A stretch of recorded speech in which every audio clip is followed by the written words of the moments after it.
स्वागत है आप सभी का हमारे चैनल एजुकेशनल रिसर्च पर। और आज हम क्लास 10 मॉडल पेपर साइंस का करने वाले हैं, जिसमें से हमारा कुल जो एग्ज़ाम होगा फाइनल वो 80 मार्क्स के होंगे, और जबकि हमारा 20 नंबर का इंटरनल जो हमारे विद्यालय के द्वारा दिए जाएंगे। तो आप लोग को पता है इसके लिए हमें कुल कितने समय 3 घंटा का समय दिया जाएगा। और साथ ही आप लोग को बता देना चाहते हैं कि इसमें से कुल 4 खंड होंगे, जिसमें से कुल 46 प्रश्न पूछे जाएंगे। वहीं खंड ए में जो हमारा होगा वो 30 बहुविकल्पीय प्रश्न पूछे जाएंगे, और सभी प्रश्न हमारे 1 अंक के होंगे। दूसरा जो आप लोग का खंड बी है, उसमें से कुल 6 अति लघु उत्तरीय प्रश्न होंगे, जिनमें से प्रत्येक हमारा 2 अंक का होगा। सी में आप लोग को पता है इसमें भी 6 प्रश्न होंगे, जिसमें से 3 अंक का होगा। और डी खंड में हमारा कुल 4 प्रश्न यानी कि 4 प्रश्न उत्तरीय होंगे लॉन्ग टाइप में, और 5 अंक का होगा। तो अब हम लोग चलते हैं सबसे पहले बहुविकल्पीय प्रश्न जो हमारा 1 से 30 तक पूछे जाएंगे, जिनमें से खंड ए सबसे पहला हमारा प्रश्न कह रहा है कि -30 में से प्रत्येक के लिए दिए गए 4 विकल्पों में से सबसे उपयुक्त विकल्प का चयन करें और लिखे गलत उत्तर के लिए कोई नकारात्मक अंकन नहीं है।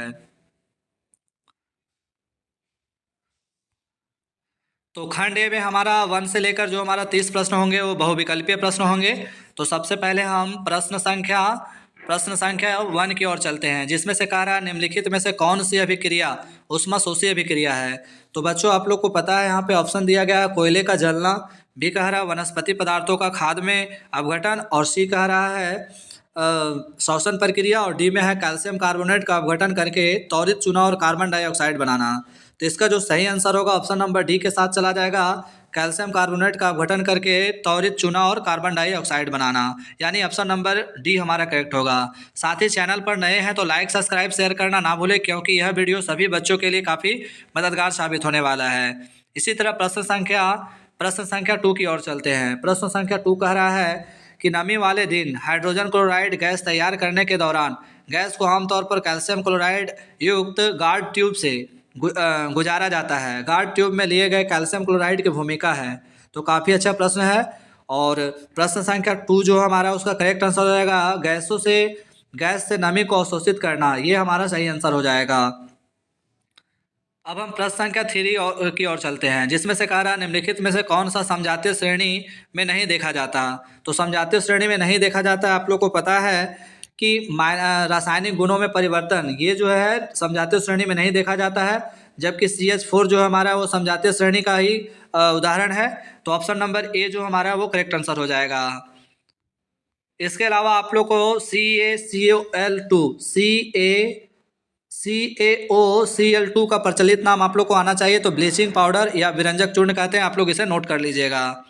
अब हमारा प्रश्न संख्या 4 कह रहा है निम्नलिखित में से कौन सी द्विविस्थापन अभिक्रिया है। तो बच्चों इसमें आप लोग को दिख रहा है कि जो हमारा ऑप्शन नंबर बी में दिया गया Na2SO4 sodium sulphate plus barium chloride, और संतुलित होने पर barium sulphate plus sodium chloride बन रहा है। तो यही तो हमारा यानी कि संतुलित में है। तो ऑप्शन नंबर बी जो हमारा वो द्विविस्थापन अभिक्रिया होगा, यानी राइट आंसर ऑप्शन नंबर 2 के साथ चला जाएगा।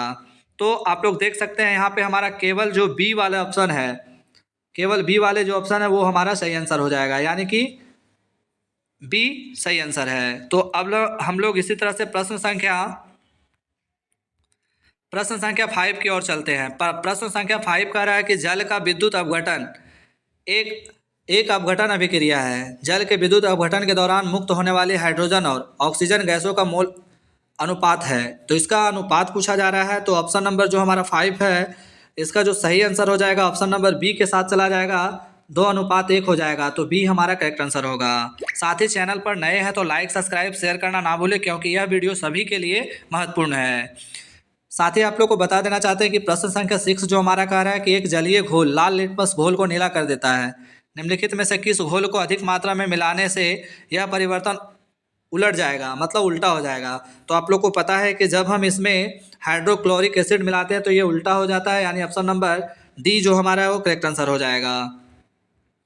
प्रश्न संख्या 7 की ओर चलते हैं। प्रश्न संख्या 7 कह रहा है कि बेकिंग पाउडर का एक घटक सोडियम हाइड्रोजन कार्बोनेट है, दूसरा घटक है। तो दूसरा घटक तो आप लोग को पता ही है कि टार्ट्रिक एसिड है, जो कि ऑप्शन नंबर बी में दिया गया है। तो बी हमारा करेक्ट आंसर हो जाएगा। इसके अलावा प्लास्टर ऑफ पेरिस का सूत्र भी आप लोग को आना चाहिए, और शुद्ध जल का pH मान कितना है, तो 7 है। आप लोग इसे नोट कर लीजिएगा। प्लास्टर ऑफ पेरिस का सूत्र आप लोग हमें कमेंट में जरूर लिखें। नेक्स्ट प्रश्न संख्या 8 कह रहा है धातु को खींचकर पतले तार में बदलने की क्षमता को क्या कहते हैं। काफ़ी अच्छा सवाल है और इस सवाल का आंसर भी काफ़ी अच्छा है। तो तन्यता कहते हैं, जो कि ऑप्शन नंबर ए में दिया गया है। आप लोग हमें बताएं कि 1 ग्राम सोने को 1 ग्राम सोने से कितने किलोमीटर की तार बनाई जा सकती है। प्रश्न संख्या 9 कह रहा है कि निम्नलिखित में से कौन आयनिक यौगिक नहीं है। तो बच्चों इसमें से आप लोग को चुनना है। ऑप्शन भी दिया हुआ है। 1 में कह रहा है पोटेशियम क्लोराइड, और बी में है Cl, सी में है CCl4, और डी जो हमारा 4 है NaCl। तो बच्चों इसका जो सही आंसर होगा 9 का ऑप्शन नंबर बी के साथ चला जाएगा। 2 यानी कि 2 और 3 जो हमारा है वो सही होगा, HCl और CCl, यानी कि ऑप्शन नंबर बी हमारा करेक्ट हो जाएगा। साथ ही धवन सोडा का सूत्र भी आप लोग नोट कर लीजिएगा, हमें कमेंट में जरूर लिखिएगा। इसी तरह से प्रश्न संख्या 10 का है कि निम्नलिखित में से किस यौगिक में -OH कार्यात्मक समूह है। तो 10 नंबर का जो हमारा सही आंसर होगा ऑप्शन नंबर बी के साथ चला जाएगा, ब्यूटेनॉल में है, यानी कि ऑप्शन नंबर बी जो ब्यूटेनॉल है उसमें कार्यात्मक समूह कार्य कर रहा है। प्रश्न संख्या 11 का यौगिक CH3 CH2 CHO का नाम है। तो आप लोग यहाँ पे देख सकते हैं इसका जो नाम होगा वो इनमें से कौन सा यौगिक होगा। तो वो हो जाएगा प्रोपेनॉल हो जाएगा, जो कि ऑप्शन नंबर ए में दिया गया है। तो ये हमारा करेक्ट आंसर हो जाएगा। वहीं प्रश्न संख्या 12 कह रहा है कि आहार नली के किस भाग में भोजन का अंतिम पाचन होता है। तो अंतिम पाचन जो होता है वो हमारा छोटी आंत में होता है, जो कि ऑप्शन नंबर डी में दिया गया है। तो डी हमारा बेस्ट आंसर हो जाएगा। इसी तरह प्रश्न संख्या 13 कह रहा है कि श्वसन के दौरान गैसों का आदान प्रदान यहाँ होता है। तो कहाँ पे होता है बच्चों, तो वो होता है फेफड़ों के एल्वियोली में होता है, जो कि ऑप्शन नंबर बी में दिया गया है। तो बी हमारा करेक्ट आंसर होगा।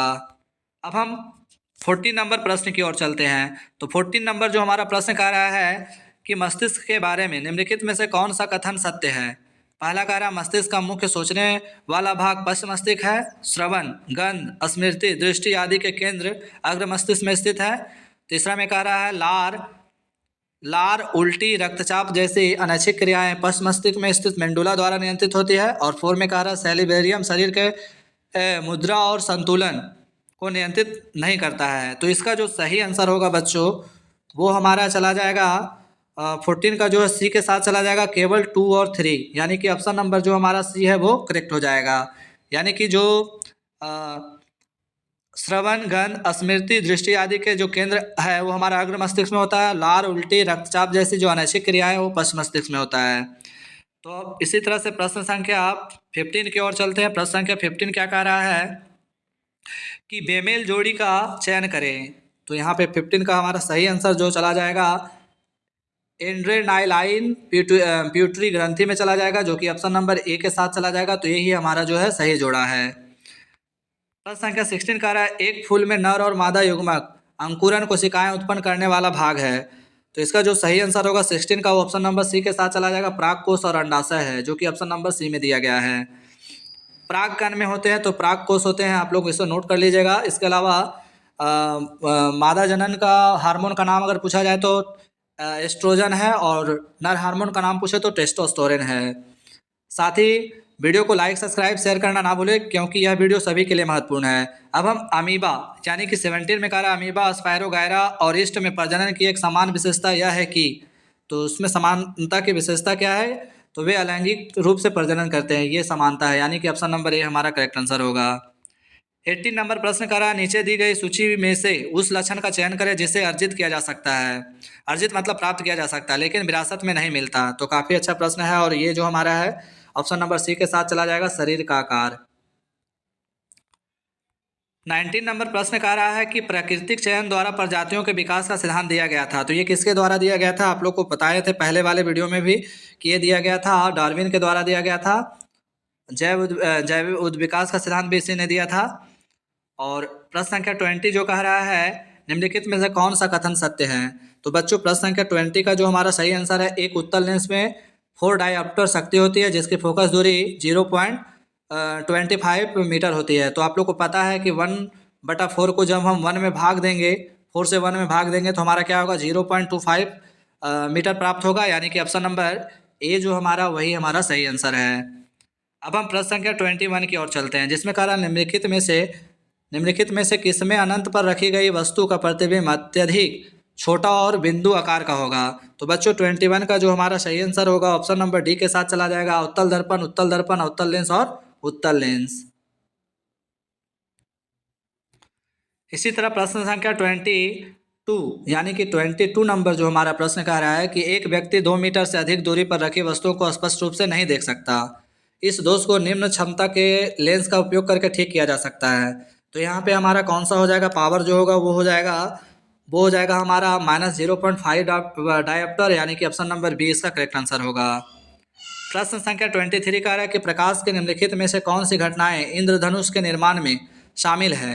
तो इंद्रधनुष के निर्माण में जो शामिल है वो हमारा अपवर्तन, विक्षेपण और आंतरिक परावर्तन हो जाएगा। ऑप्शन नंबर इसका जो है सी के साथ चला जाएगा, तो सी हमारा जो है करेक्ट आंसर हो जाएगा। नेक्स्ट प्रश्न संख्या 24 की ओर चलते हैं, जिसमें कह रहा है 1/5 ओम वाले 5 प्रतिरोधकों का उपयोग करके कौन सा न्यूनतम प्रतिरोध बनाया जा सकता है। तो आप लोग को पता ही है कि इसके लिए हमें बनाया जाएगा क्या, 1/25 ओम बनाया जाएगा। ऑप्शन नंबर बी इसका करेक्ट आंसर हो जाएगा। प्रश्न संख्या 25 का रहा प्रतिरोधकता नहीं बदलती यदि क्या, यदि हम प्रतिरोधक का आकार बदल दिया जाए तो प्रतिरोधकता नहीं बदलेगा, जो कि ऑप्शन नंबर सी में के साथ चला जाएगा। प्रतिरोध का एसआई मात्रक किससे डिनोट किया जाता है, तो आर से किया जाता है। आप लोग नोट कर लीजिएगा। आप लोग हमें विभवांतर का एसआई मात्रक कमेंट में जरूर लिखें। इसके अलावा कूलम का एसआई मात्रक क्या है, तो आप लोग इसे नोट कर लीजिएगा। आवेश होता है, आप लोग नोट करिएगा इसे, और आवेश को क्यू से डिनोट किया जाता है। वहीं नेक्स्ट प्रश्न कह रहा है कि गलत कथन चुने। तो 26 नंबर में गलत कथन चुनना, फ्लेमिंग का दायां हाथ का नियम प्रेरित धारा की दिशा जानने का एक सरल नियम है। तो 26 का हमारा जो डी में दिया गया है ना, उसमें कह रहा है कि भारत में ऐसी प्रत्यावर्ती धारा यानी कि हर 1/50 सेकंड के बाद दिशा बदलती, ये गलत है। तो ऑप्शन नंबर डी हमारा करेक्ट हो जाएगा। 27 नंबर का घरेलू उपकरणों को शॉर्ट सर्किट या ओवरलोडिंग से बचाने के लिए इस्तेमाल की जाने वाली सबसे महत्वपूर्ण सुरक्षा विधि है। तो आप लोग को बताए थे कि इसका जो सबसे महत्वपूर्ण फ्यूज है, फ्यूज के जरिए हम क्या करते हैं, घर में हमारा लघुपतन या अतिभारण होने से हम बचाव कर सकते हैं। प्रश्न संख्या 28 की ओर चलते हैं। 28 नंबर प्रश्न कह रहा है जल विद्युत संयंत्र में। तो जल विद्युत संयंत्र में क्या होते हैं, जल संग्रहित जल की स्थितिज ऊर्जा को विद्युत में परिवर्तित किया जाता है, जो कि ऑप्शन नंबर ए के साथ चला जाएगा। अब हम प्रश्न संख्या 29 की ओर चलते हैं, जिसमें कह रहा है वे जीव जो विकिरण ऊर्जा का उपयोग करके अकार्बनिक यौगिकों से कार्बोहाइड्रेट का संश्लेषण करता है उन्हें क्या कहते हैं। तो बच्चों उन्हें क्या कहते हैं, उन्हें कहते हैं उत्पादक कहते हैं, यानी कि ऑप्शन नंबर बी हमारा करेक्ट होगा। इसी तरह प्रश्न संख्या 30 की ओर चलते हैं। चिपको आंदोलन द्वारा दिया गया महत्वपूर्ण संदेश है। तो क्या संदेश दिया गया था, तो उसमें संदेश दिया गया था कि वन संरक्षण प्रयासों में समुदाय को शामिल करना, यानी कि वन का बचाव करना। चिपको आंदोलन के प्रवर्तक कौन थे, तो सुंदरलाल बहुगुणा थे, अगर महिला में पूछे तो गौरा देवी थी। तो इस तरह से जो हमारा बहुविकल्पीय प्रश्न है उसको हमने कंप्लीट किया है। अब हमारा खंड बी जो है 31 से 36 में जो हमारा अतिलघुत्तरीय प्रश्न दिया गया है, तो इन सभी प्रश्नों का उत्तर आप लोग हमें कमेंट में जरूर लिखें, या फिर आप लोग हमें बनाकर असाइनमेंट के जरिए भी दिखा सकते हैं। जिसमें से कह रहा प्रकृति में साधारण नमक के 2 मुख्य स्रोत की सूची बनाएं। काफ़ी अच्छा सवाल है। 2 यौगिकों का नाम बताएं जहां साधारण नमक को कच्चे माल के रूप में उपयोग किया जाता है। इसके बाद आप लोग देख सकते हो उत्सर्जन क्या है, एक कोशिकीय जीव अपना अपशिष्ट कैसे बाहर निकालते हैं। तो काफ़ी सरल जवाब है, वृषण और अंडाशय का 2-2 कार्य लिखना है। मानव मादा प्रजनन तंत्र में प्लेसेंटा फैलोपियन ट्यूब के कार्यों का उल्लेख करने बोल रहा है। और हमें वनों का संरक्षण क्यों करना चाहिए, तो आप लोग को पता है हमें वनों का संरक्षण इसलिए करना चाहिए क्योंकि वन जब हमारा स्वस्थ रहेगा, पेड़ पौधे जब होंगे, तब हमारा पर्यावरण भी स्वस्थ होगा और हम भी स्वस्थ होंगे। तो स्वस्थ रहने के लिए वन का होना हमारे लिए बहुत ही महत्वपूर्ण है। वन से हमें अनेक प्रकार के खाद्य पदार्थ और जीवों को संरक्षण भी प्रदान किया जाता है। सेक्शन सी में आप लोग देख सकते हैं कि यहाँ पे एक चाइना डिश में 2 ग्राम सिल्वर क्लोराइड लिया जाता है, इस तरह का प्रश्न दिया गया है। अपघटन अभिक्रिया को शब्द में परिभाषित करने का रहा है, और इस तरह से आप लोग देख सकते हैं जो कि बताए हुए भी है 10 ओम, 15 ओम और 20 ओम के 3 प्रतिरोधक को श्रेणी क्रम में जोड़ा गया है। तो इस तरह से प्रश्न आप लोग सोल्व कर सकते हैं। वैसे हम वीडियो में आप लोग को सब्जेक्टिव प्रश्न भी लेकर आएंगे बहुत जल्द ही। और खंड डी में आप लोग देख सकते हैं कि 43 से जो 46 तक का प्रश्न है वो इस तरह का दिया गया है। सबसे पहले कह रहा है हाइड्रोजनीकरण अभिक्रिया और ऑक्सीकरण अभिक्रिया। इसके अलावा कह रहा है साबुन और अपमर्जक की उनकी संरचना और कठोर जल में सफाई क्रिया के आधार पर तुलना कीजिए। काफ़ी अच्छा सवाल है। इसके में हम मिसेल के बारे में भी पढ़े थे। तो अपमर्जक मतलब आप लोग जानते ही है, पाउडर के बारे में बोल रहा है जो सर्फ होते हैं, और साबुन के बारे में तो आप लोग को पता ही है। और इस तरह से हमने जो भी बहुविकल्पीय प्रश्न जो हमारा 1 से 30 तक था वो हम कंप्लीट कर लिए हैं। आशा करते हैं आप सभी बहुत अच्छे से तैयारी कर रहे होंगे। जय हिंद, जय भारत। नेक्स्ट वीडियो में हम बहुत जल्द ही नेक्स्ट मॉडल सेट को लेकर आएंगे। आज के लिए इतना ही।